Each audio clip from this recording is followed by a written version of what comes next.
Welcome, friends. Thanks for joining us for the Wednesday meditation and talk. So we're being webcasted on my Facebook and YouTube pages and also IMCWs. We begin with a meditation, and you might allow yourself to come into stillness, to let your attention go inward, and perhaps take a few full breaths to collect your attention.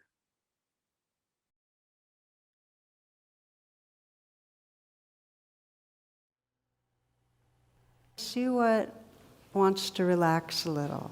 Just sense what inside you wants to soften, what wants to let go a little.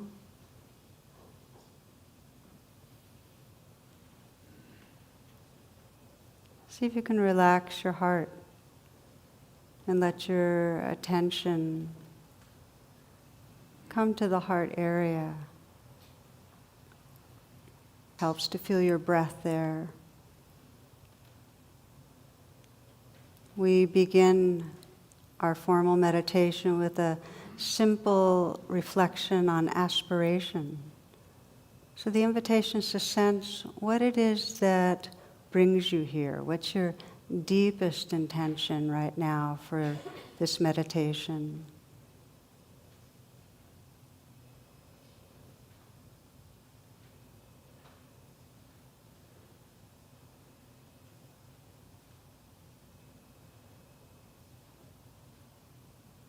See if you can invite or listen to what you feel most sincere about.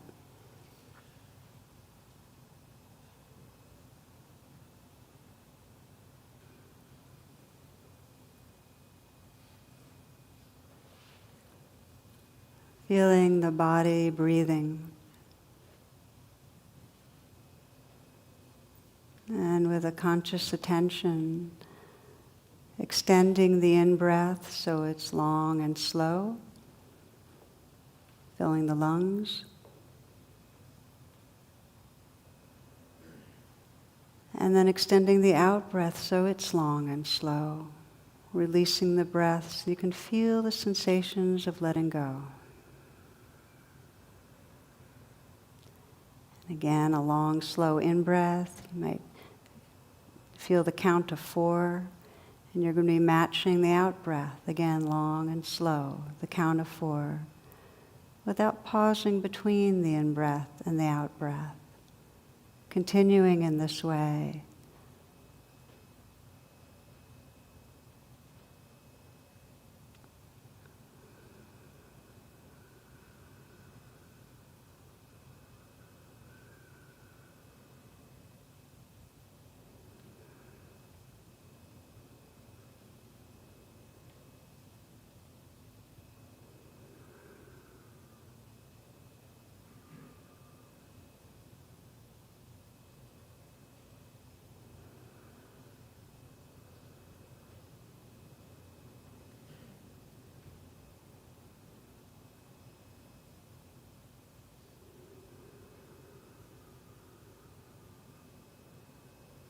Sensing with the in-breath, the relaxing open to receive.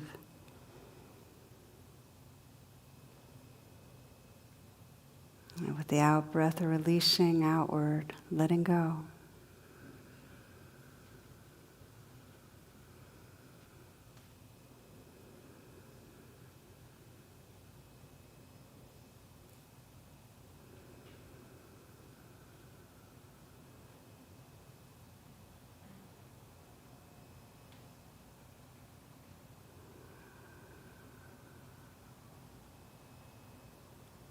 Continuing with this long, slow in-breath and out-breath, gently bringing the attention and feeling the breath at the brow.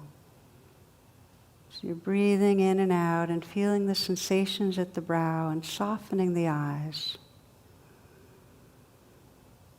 As if you could smile into the eyes, letting the brow be smooth.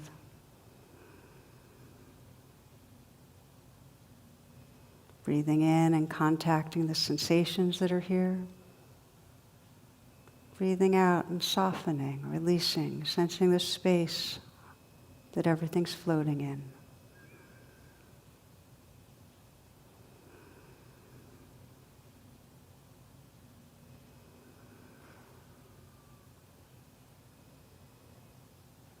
Continuing the breath as you feel a slight smile at the mouth.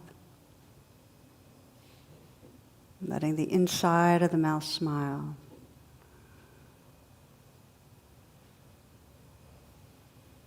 Relaxing down to the root of the tongue and feeling the aliveness inside the mouth.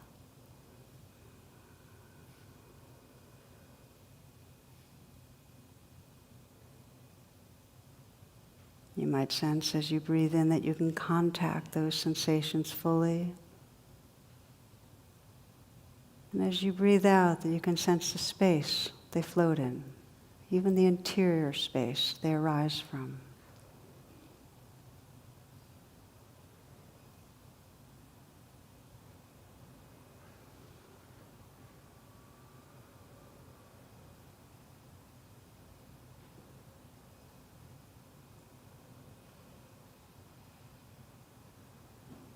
Bringing the attention, still breathing, to the throat.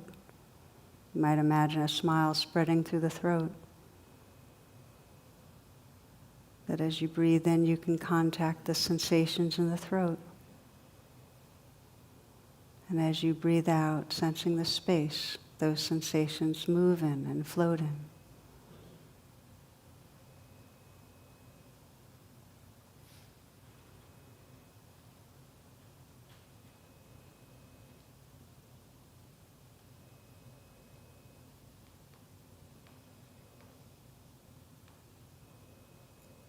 Letting the shoulders relax back and down, gently falling away from the neck. And still with the breath, feeling the life inside the shoulders. As if you could bring your whole awareness inside the shoulders. Breathing in and feeling, contacting the sensations. And breathing out and sensing the space they move in.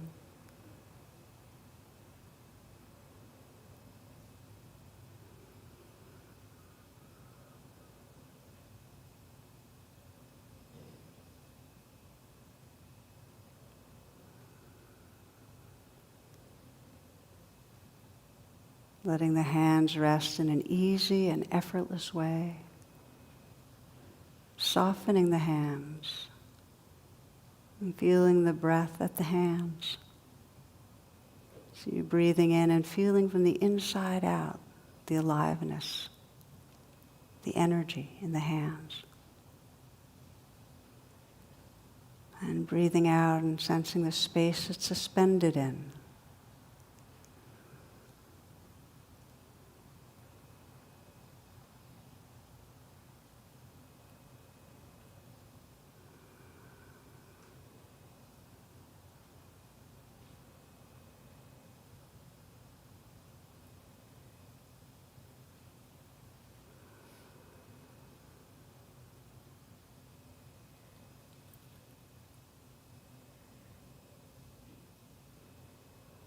Feeling an openness at the chest, letting the attention rest in the heart area. Breathing in and feeling the aliveness and energy at the heart. And breathing out, sensing the space that energy floats in and moves in. The space that it arises from, that interior space.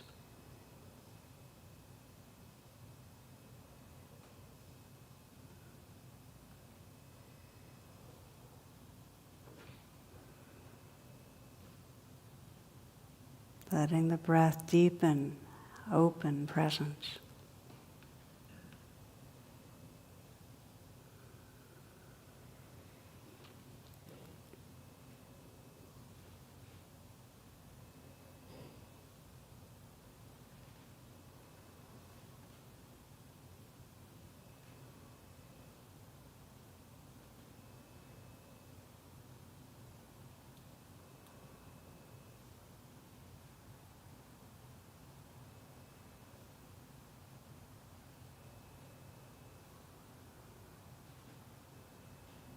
Continuing to scan down the body, feeling the breath and the energy in the belly, softening the belly. Breathing in and feeling that aliveness from the inside out, contacting directly the experience.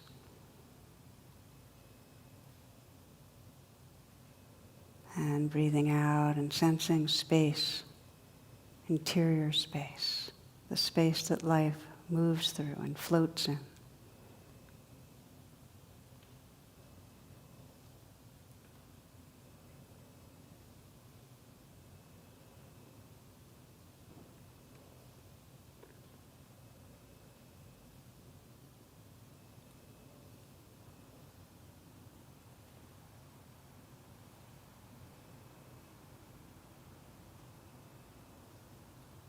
Continuing to scan down, letting the breath and the awareness fill the whole pelvic region. Breathing in and contacting the aliveness that's there. And breathing out and sensing in that relaxed way that space that this life lives in.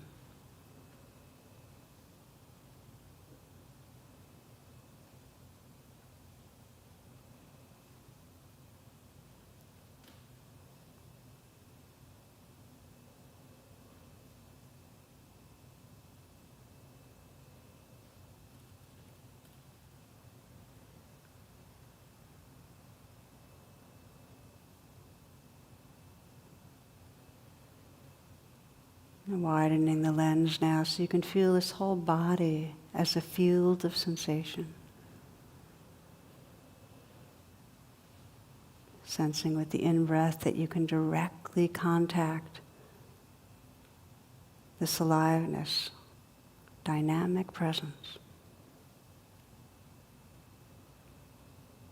And with the out-breath, releasing and letting go into the space that everything lives in.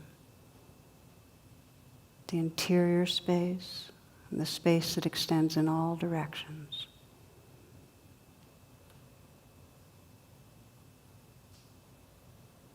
A field of sensation.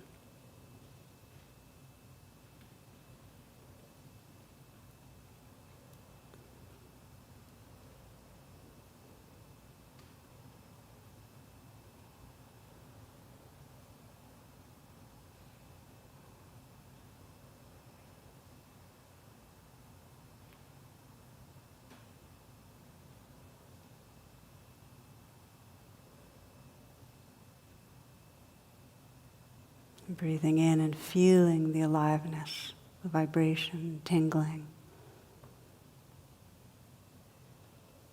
And breathing out and sensing the space of the field, the spaces between vibration, the space, interior space that arises from. Sensing that space is filled with the light of awareness.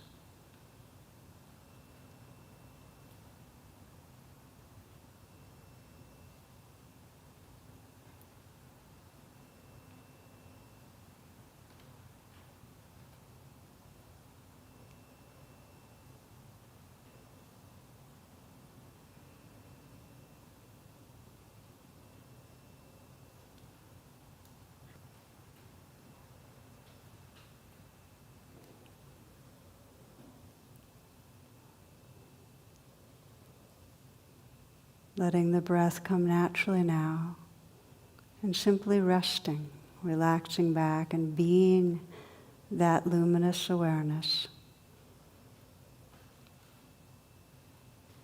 Aware of the changing dance of sensations.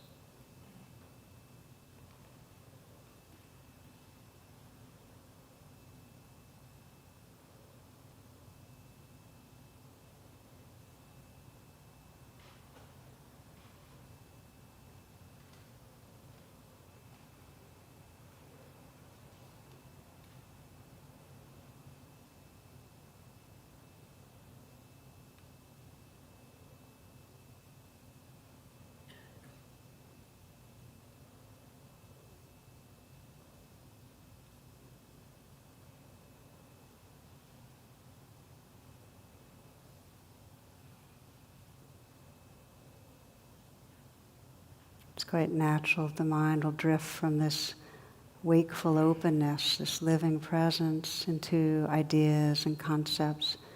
When that happens, it's fine to just notice that and reawaken the senses, listening to the sounds that are here.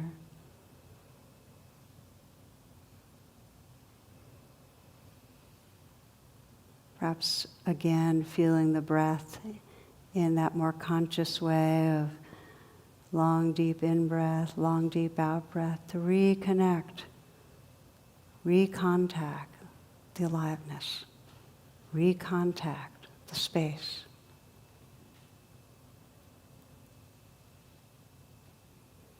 Sensing that space as luminous with awareness. And resting, just resting back.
As a way of closing, bringing an awake awareness to the domain of the heart. A gentle breath there to feel the aliveness, feel the heart space.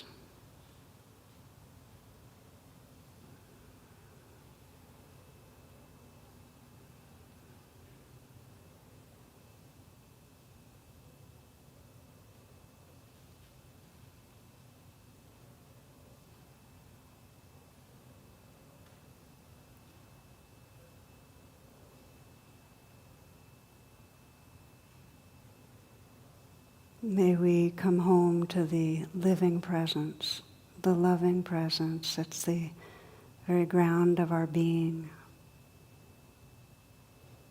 And may that loving presence ripple out to touch and bring healing to our world. Namaste.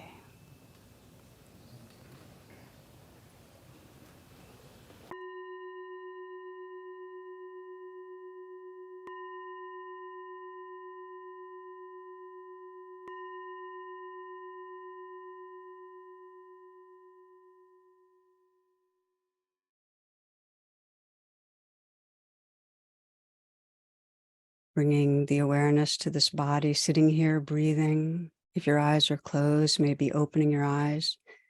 Gently bringing yourself back if you'd like to Move some, please do. And I'll take these next moments with our announcements for the upcoming week. I invite you to my website, tarabrach.com, for virtual offerings, and also a reminder that our next round of the Power of Awareness program that Jack Kornfield and I teach is starting April 19th. And if you want to be part of that, to go to my website, you can sign on there. Also to know that those that do the Power of Awareness course then it's one of the eligibility criteria for being part of our teacher training. Okay, so please check imcw.org for live stream offerings made available by our local DC area teacher. And the affinity sanghas for this coming week are women, seniors, singles, young adults, teen of color mindfulness group, Heart With, and living mindfully with illness together.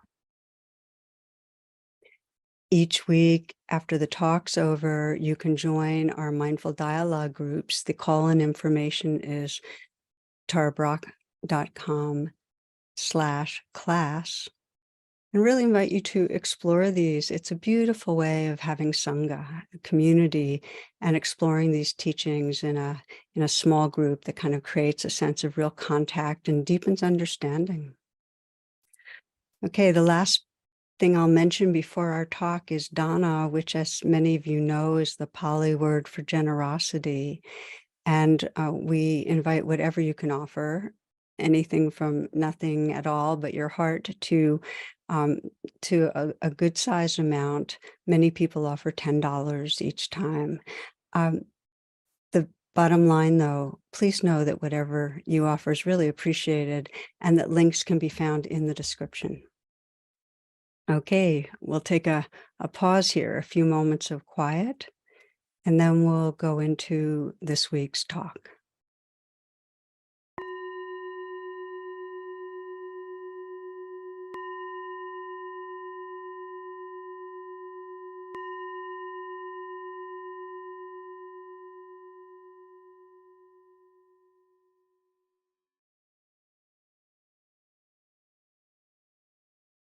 Namaste. Welcome, my friends. So we're here for part two. It's a two-part teaching on finding true refuge in this living, dying world. And I did an interview for a webinar a few weeks ago, and the question went something like this. It was, Tara, you're turning 70 soon. What are you learning about the process of aging? What are the challenges, So, I shared that a few days earlier, I was going to take a power nap and went into the bathroom to take out my hearing aids and put them in their little container. And I went and slept for 20 minutes, and I went back to put my hearing aids back in, but I found that in that container were my earrings, and my hearing aids were right here, still in my ears. And I've done worse. I mean, some time back, I was in the shower and I was reflecting on a talk I was going to be giving soon on presence. And I was washing my hair and I realized that I was using shaving cream. Jonathan told me that it was a good thing I didn't start shaving. So there's the everyday ditzy stuff. And I'm definitely losing recall of nouns. And more, and this bothers me, I'll read something and I can't remember the content of what I read, or listen to something. And then physically, it's very awkward. I'll be trying to open a package and I can't get it open. Or, those lift open tabs on supplements and vitamins and those small little bottles. They're so frustrating. I mean, how are you supposed to hold on to them and pull them open? So I'll sometimes find myself with a knife violently stabbing open the protective covering, all sorts of stuff. And of course, there's, physical appearance. Zoom makes it a little bit easier because, you can disguise some. You know those settings for the webcam where you can soften things, but there's still the increasing wrinkling and sagging and so on. But the real deal is my energy is less. I rarely teach in evenings because 8:30 is, my drop dead, bedtime, and I'm really bleary. So it's happening on all fronts. And as I shared last week in the talk, and death is also happening to people close to me. So last Friday, I sat with my friend Lisa, and I was talking to her and being quiet and feeding her little pieces of watermelon. And then there was silence, and I just stroking her head and feeling our love. We've known each other since we were 16. And I looked at her face and watched her. She was going in and out of pain. And it wasn't who she was, this cancer-filled, pain-filled body. There was a kind of transparency, and I could feel her spirit. I could feel something timeless. And she wanted to do a guided meditation, so we did that, and mostly it was just, let go into love, let go into light, let go into the love and light that's surrounding you and filling you, that is what you are. Pema Chodron describes this letting go as a child returning home. I love that phrase. A child returning home to true nature, to who we are. I heard the next morning that Lisa, her form was gone. And this is so fresh. I'll be referring back to Lisa, to this loss. In a sense, I feel a dedicating this talk to her because the sorrow is so present in me. So what am I learning about aging? And part of it is that loss and this human heart that grieves, the heartbreak is real. And that the more we let our hearts break open and accept loss and aging and dying of this body and mind, the more we see that we're something more. We see a sense of that and experience that ineffable spirit, that timeless love. So, friends, realizing this something more, the what we are beyond the ego self, is the true refuge that I speak of. It is true refuge in this living, dying world. It's a realizing our belonging to a loving field of awareness, belonging to that which is sacred. And it brings a peace beyond all understanding. I mean, it really is that child returning home. I sometimes reflect, and you might do this, I kind of ask myself, well, if it's my last conscious moment in form, what would most matter? And what I always come back to is a sense of being able to let go into love, entrust this being into loving awareness, just realizing that loving awareness is home. And my sense is that we all have a longing for this, to feel held, to feel a sense of merging, of dissolving into something larger, into a larger loving presence.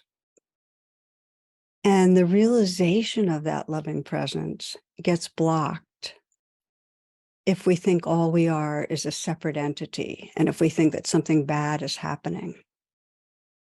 Then death becomes the enemy, and it's an enemy rather than that really a natural part of life that happens to every form that's ever existed, every human, every fish, every tree, every insect. It's just an inevitable part of existence.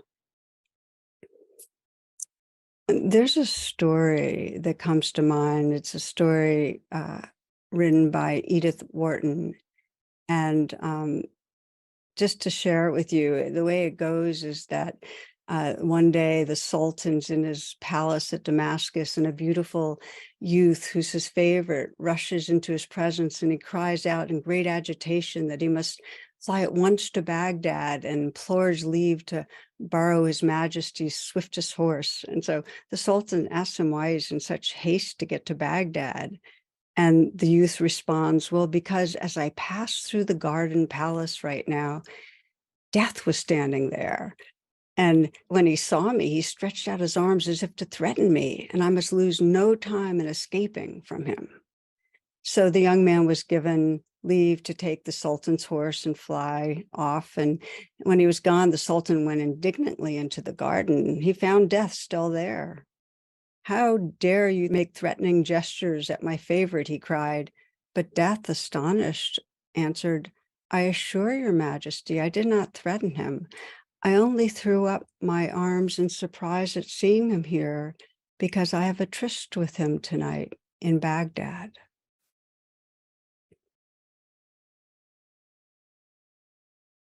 It's just part of living, this dying. So do we have to frame death as bad? This is something my friend Lisa's son brought up when we were talking the day before she passed. Does death have to be considered bad, or is the enemy? Very wise and awake young man, and also very dear to my heart. And as it happened, if I hadn't been accepting that Lisa's body and mind were going, that it was heartbreakingly sad, yet natural, I wouldn't have touched into that sacred sense of the light and spirit of who she really was that was shining through and is still here. Her son felt this also. He wrote, and I want to read his words. He said, as she left her physical form, the words thank you just kept flowing out of my mouth. The sun cleared from a rainy day. The wind was gusting, and my mom transcended into the spirit realm.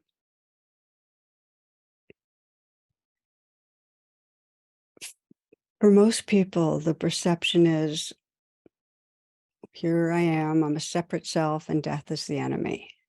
And here's the thing.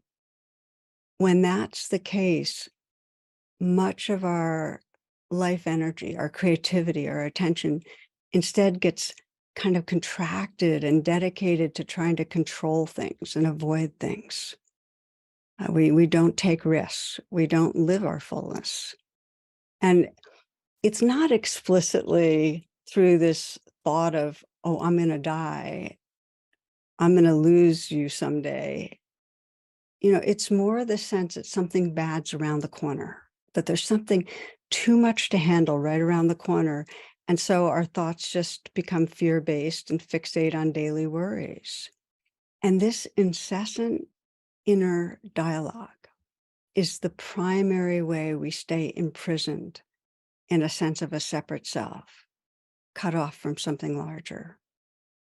We spend our time in our thoughts.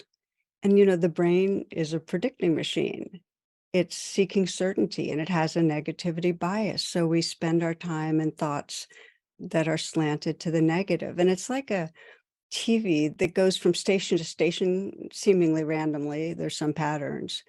But they say that we have 80,000 thoughts a day, and 98% of them we had yesterday.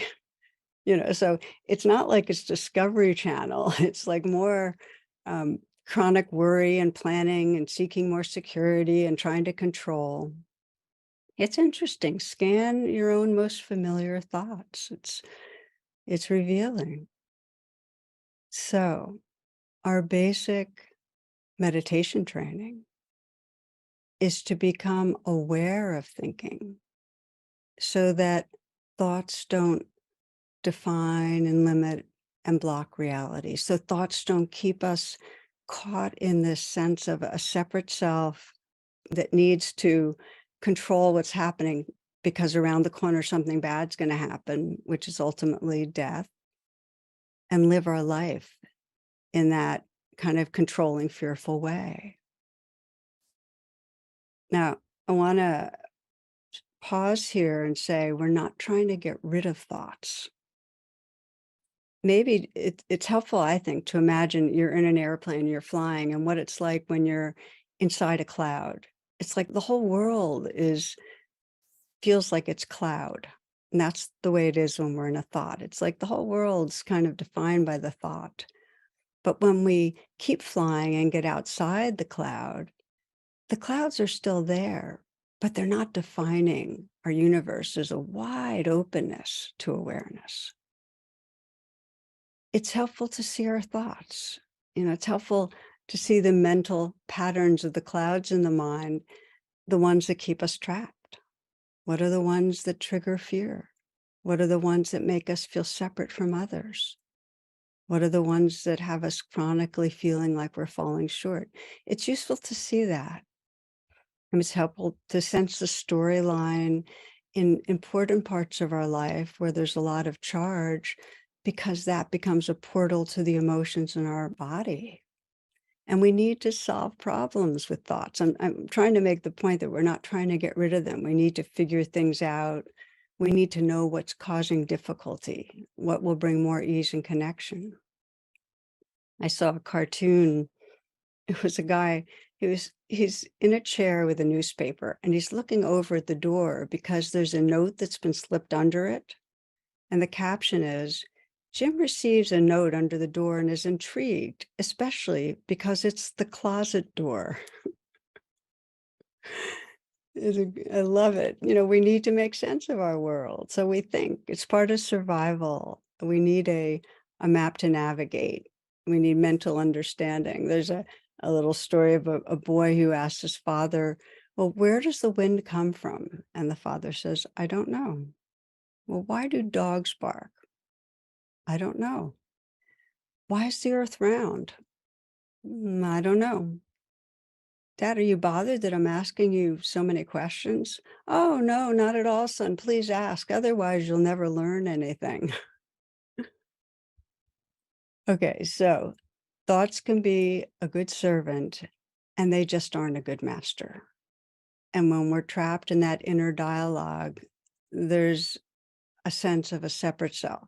When we're trapped in that planning and worrying and trying to avoid what's going to go wrong around the corner, we get blocked really from reality, from a deeper sense of who we are. And it happens in two ways. One is when we're caught in the thoughts that are going on, we miss the life that's right here. We miss the sound of the rain and those gusts of wind and feelings of loneliness and sadness and creativity and excitement. We miss the magic of the changing season, the light in a child's eyes, the hurts that a dear one might be struggling with. So we miss the 10,000 joys and sorrows. We forget to say thank you. And there's something else. We also miss the awareness that's holding all of this. We miss the quality of openness, of vastness, boundarylessness, stillness. And we miss how that awareness really expresses as love, our peace, our compassion. We miss true refuge. John O'Donohue, poet, writer, wise man, he says, it's strange being on earth. No one really recovers from the surprise. We manage our lives so powerfully externally as to forget the incredible mystery we are involved in.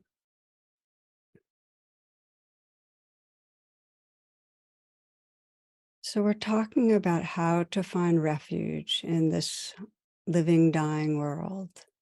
And the invitation on the spiritual path is to stop managing so much and instead to open directly into the mystery that's here. Open directly. And it doesn't just mean when we or someone's dying? The Tibetan teachings are that this mystery, that birth and death is in every moment, every moment. So the challenge is to stop managing through our day and really learn to relax with groundlessness. And that includes staying with really uncomfortable feelings.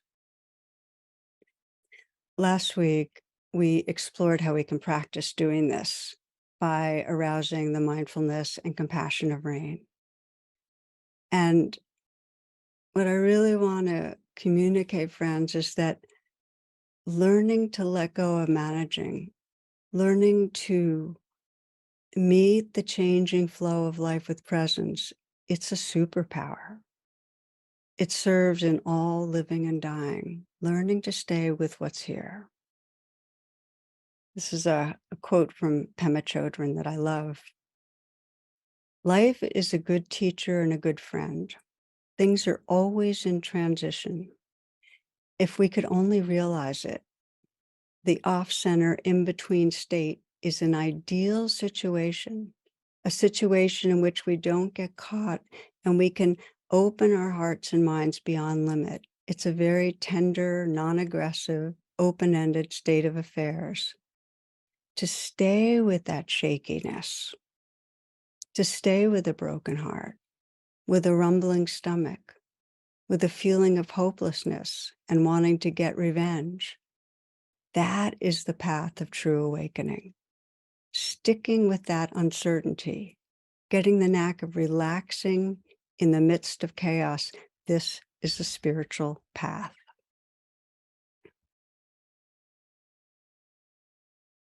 So, I'd like to continue now exploring how in daily life we can learn to relax with groundlessness. It's really training to die in the moment, letting go of what we're holding on to and just rest with what's here. And it's training to die when our bodies are ready to pass on, to let go into that groundlessness. So practicing dying daily means letting go in the midst of the whole range of experience of uncertainty. It's, as Pema Chodron described, it's those off balance moments, those in between moments, the rumbling stomach. I love that. It really sticks. I mean, how many moments are there kind of indigestion or tiredness or worry? And we have this idea we're on our way someplace else. This isn't life. And there's no remembrance of presence. There's no letting go into the groundlessness that's right here. So it also means letting go into those situations where the rug is really pulled, where life's not unfolding as predicted, as we wanted, letting go. And most of you have probably experienced that kind of groundlessness, what I think of as the rug being pulled, where there's no orientation. Like it can happen with a divorce or someone's death or your own cancer diagnosis or a frightening illness. Maybe if you're about to graduate and there's no plans, or if your youngest child just left and it's an empty nest, or if you've lost a job. There's so many different ways the rug gets pulled in big ways, but part of the training is the small day-to-day in-between moments, as Pema describes. And the key is stop managing. Stop the kind of incessant inner dialogue and open from the virtual world right into this living reality. A few weeks ago, I'm going to share an example of my having to open to groundlessness. A few weeks ago, I was entering a day that was chock full with plans. I was preparing a talk for an upcoming event and had Zoom meetings and errands, very clear map in my mind of where I was in the day and where I was going to go and what I needed to do. And the first thing was just to tidy the kitchen. I was putting away a large pot and I squatted down and I got the mother of a back spasm. I mean, it was really a violent one. And in a flash, my world changed. And you know how it is. It's like all of a sudden it's entirely different. Groundlessness. Well, first, I that became a new management project, getting the ice packs and the ibuprofen and finding the most tolerable position to lie in and canceling the meetings. You get the idea. But then I started watching my mind do the excessive managing, oh my gosh, this is a bad one, trying to predict how long it would take before I could start moving. Could I get back to my computer? When will I be able to do X, Y, and Z? The narrative, but just trying to manage and staying away from that groundlessness of I don't know and just being with. So that became my practice, and it was a couple of days of it again and again, coming out of the virtual world of thoughts into that groundlessness and just noticing what's happening in those in between moments of discomfort and grumpiness and tiredness and getting amused by things is over and over. Just relax, relax with what's right here. Maybe we'll pause for a moment and explore together what is it to really relax with groundlessness. And we can do that simply wherever you are, whatever's going on. Let's just be in silence together. And the intention, just to stop and to notice thoughts.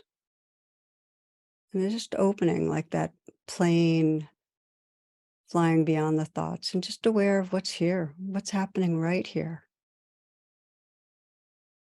Sounds, sensations, feelings.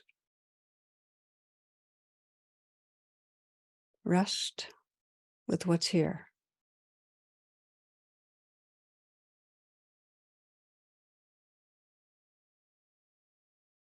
Notice how it's all changing. Is anything holding still?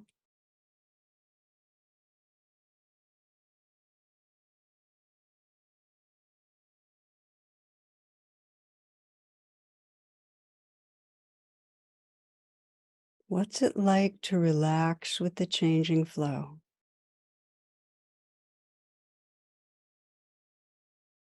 Just rest in it. The pleasantness and the unpleasantness, sounds, sensations, feelings.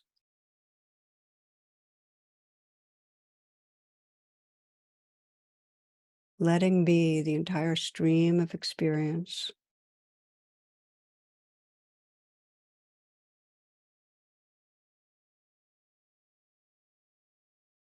Tender, open, non-judging.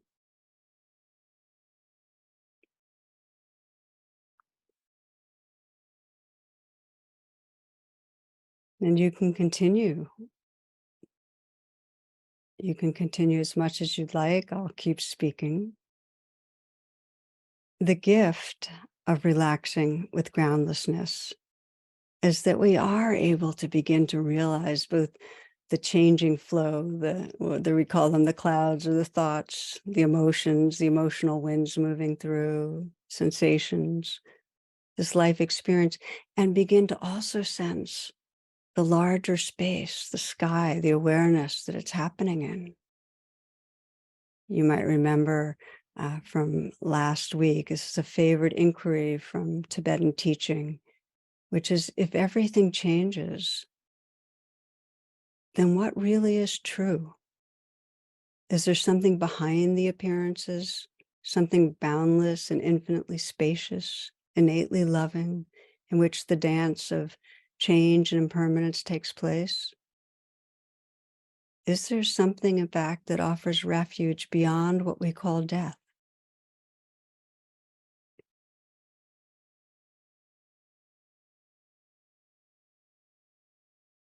Our true refuge is who we are, what we are.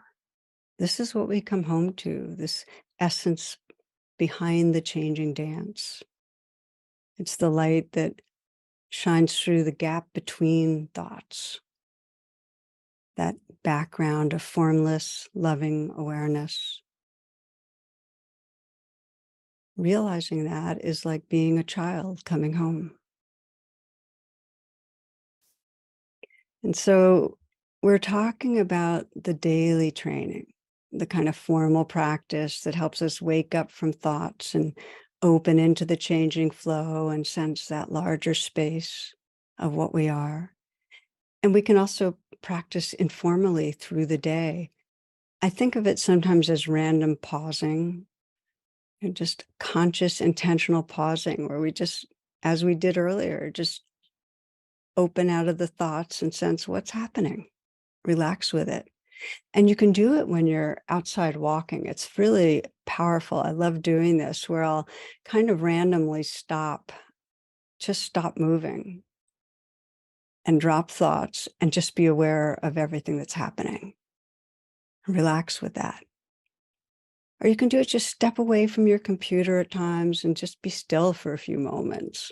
Or when you first sit down at your desk or during a shower.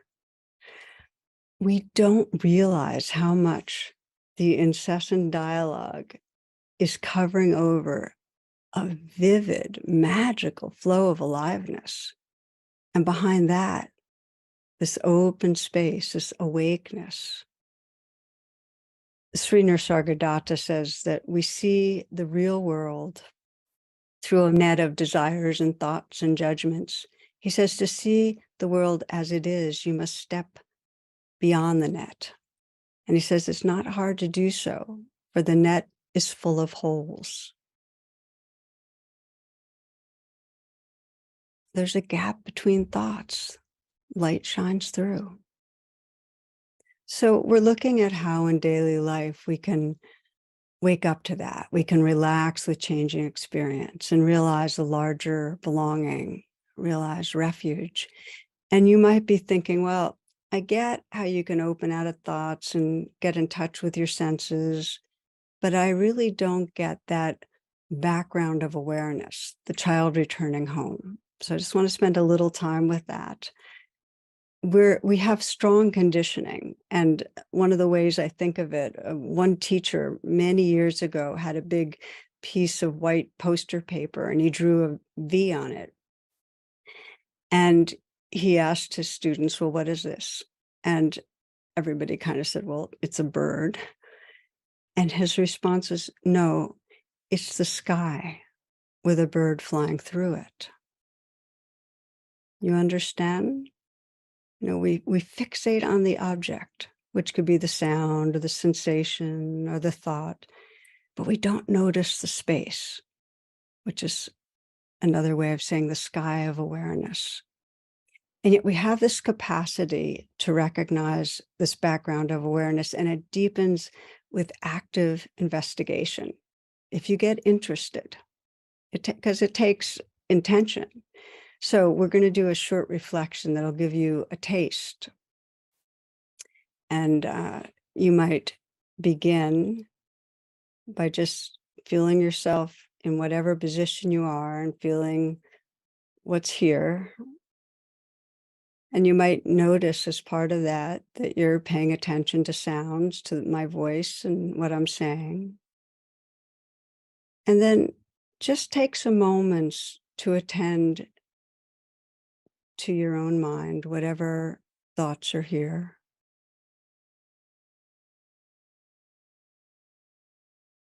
And you can stop as we did before and sense in the quietness what else is here. So you're coming into that changing groundlessness, sensing sensations, sounds, feelings.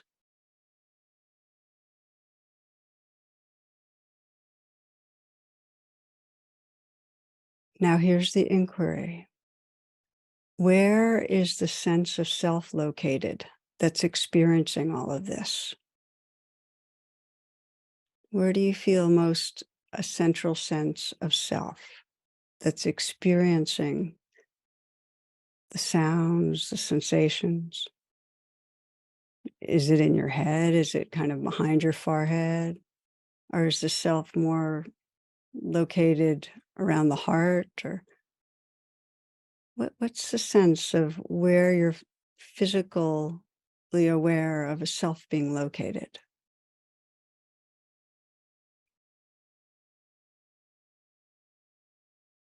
Now start noticing what's witnessing that self.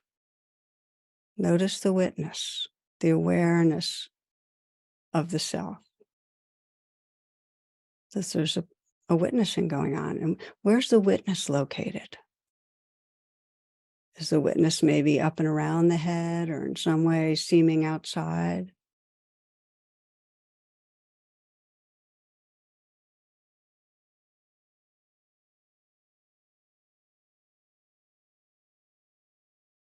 Now, what's aware of the witness?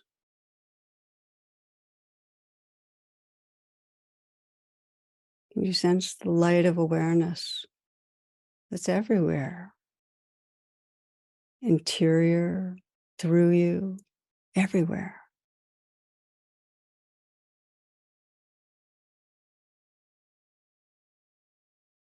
As you watch your mind, you discover yourself as the watcher. And when you stand motionless, only watching, you discover yourself as the light behind the watcher. Light, interior, through, everywhere.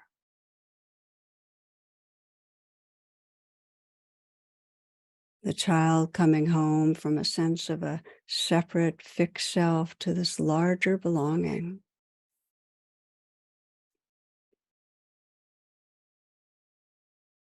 So you might take a few full breaths, and this is a way you can just explore, investigate, and really sense, well, who am I? Who's really aware? What is awareness? And bring an interest to it. The more interest you have in truth, the more truth is revealed.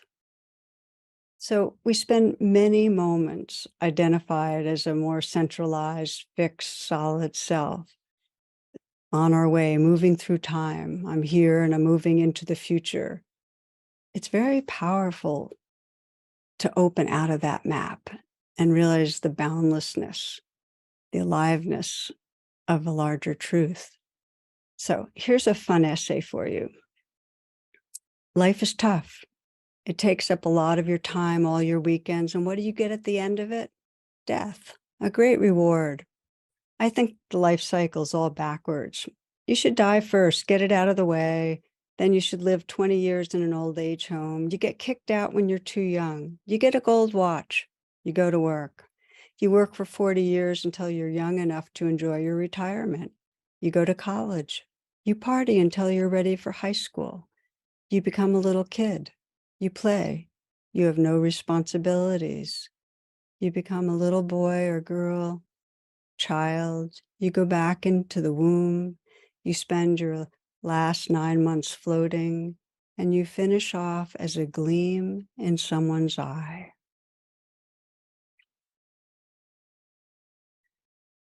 Hmm. Okay, so we're exploring together the ways we can wake up from thoughts and relax with groundlessness.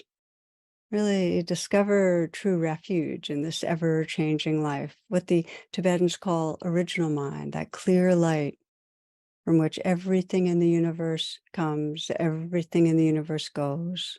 It's an indivisible oneness. I want to explore together one more pathway to refuge, to homecoming. And this is the pathway of intentionally turning towards love. So love is an expression of our essence, an expression of the light. And there are many flavors. And it's natural that when we turn towards love, it has a kind of dualistic frame. We're often reflecting from the perception of being a self-loving another person or being loved. But here's the thing. The power of love is when we arouse that kind of a reflection of loving someone or feeling loved. It opens our heart in a way that dissolves the boundaries of self and other. It reconnects us to our true belonging, to that sense of a child coming home, to oneness. For Lisa, my friend, one pathway home throughout her life and while she was dying was gratitude. I've known, I knew her since I was 16, and really no matter what she was going through, whatever anxiety or upset or sorrow, she had this amazing appreciation for the goodness of life, and it was a conscious appreciation. And in those final months, every day at the beginning of each day, she meditated on what she was grateful for. And she did that through the day.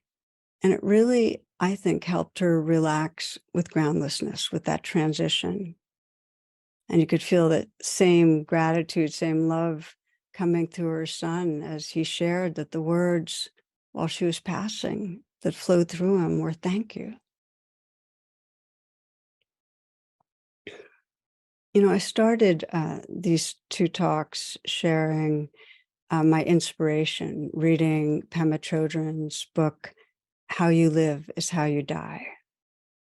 And in it, she explores, just as we've been doing through this, how in our current lives we can open and let go into reality, into that groundlessness, into the changing flow of our life, and how this actually directly enables us to let go more easily, more fearlessly during the transition we call death.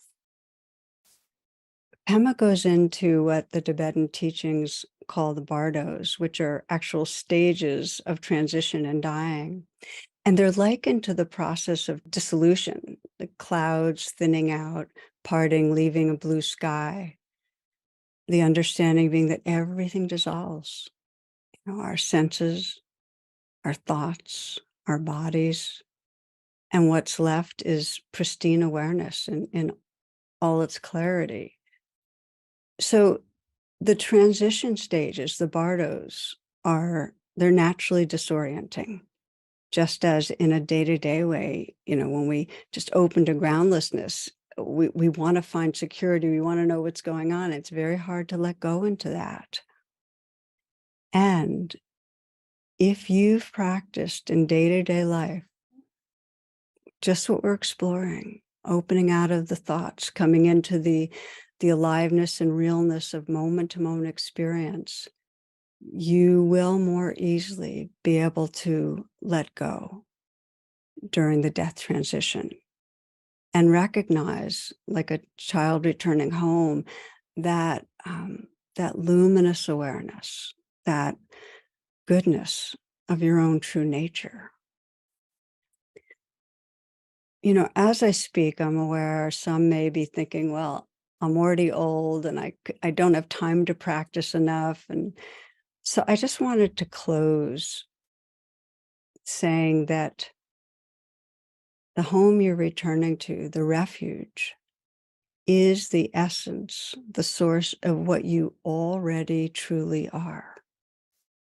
You're not going anywhere. That essence is here, now, always. It's never too late. And opening to that, trusting the possibility of homecoming will make you more curious, more open, actually more available. So in that spirit, our final reflection, my friends, for these talks of finding refuge in this living, dying world, just invite you to come into stillness. Take a few long, deep breaths.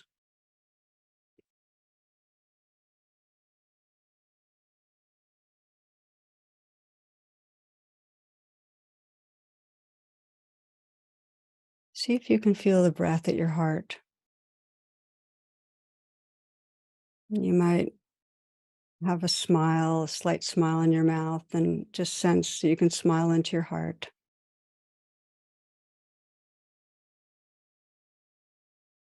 And with each breath, with each out breath, a kind of letting go of any tension, anything that's not necessary.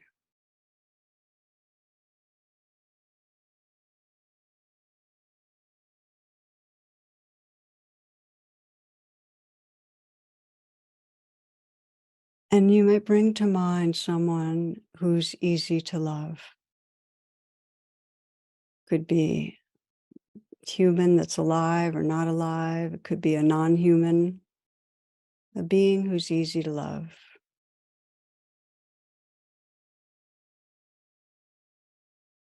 And as you bring them to mind, bring them close in and remind yourself of what makes them so lovable, of their goodness, perhaps of the consciousness or sentience that looks at you through those eyes,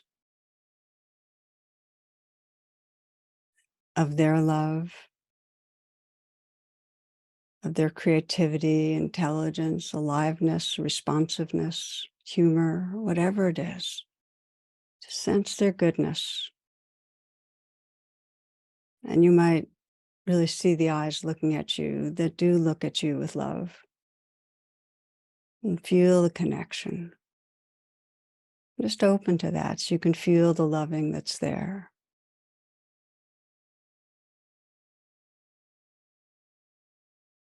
And you might whisper the person's name and say, thank you.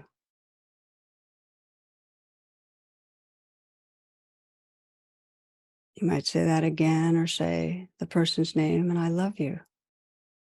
And just feel what happens when you express your care.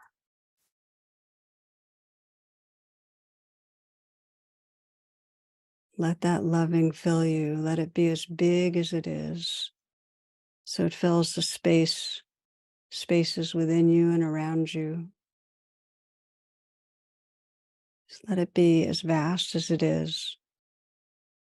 And feel how that space is warm and lit up, luminous, tender. Just be that vast space of loving awareness. Knowing that as the deepest truth of who you are.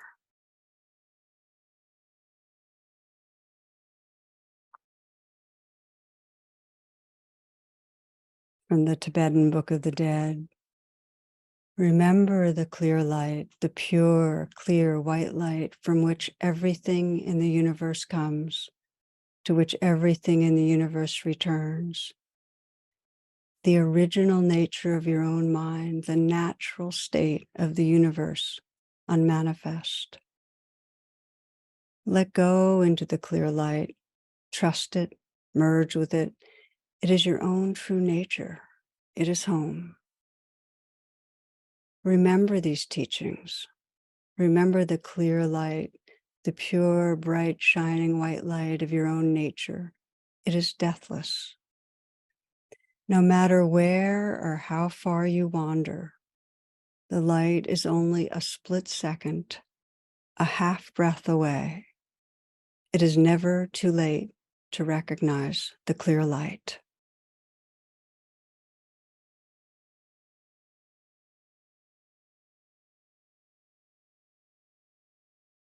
So, dear ones, thank you for your beautiful attention and presence.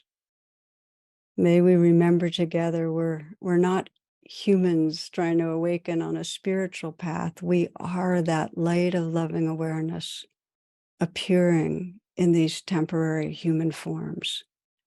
And it's never too late to relax and remember and come home to what's always and already here. Bless you, love you, be well.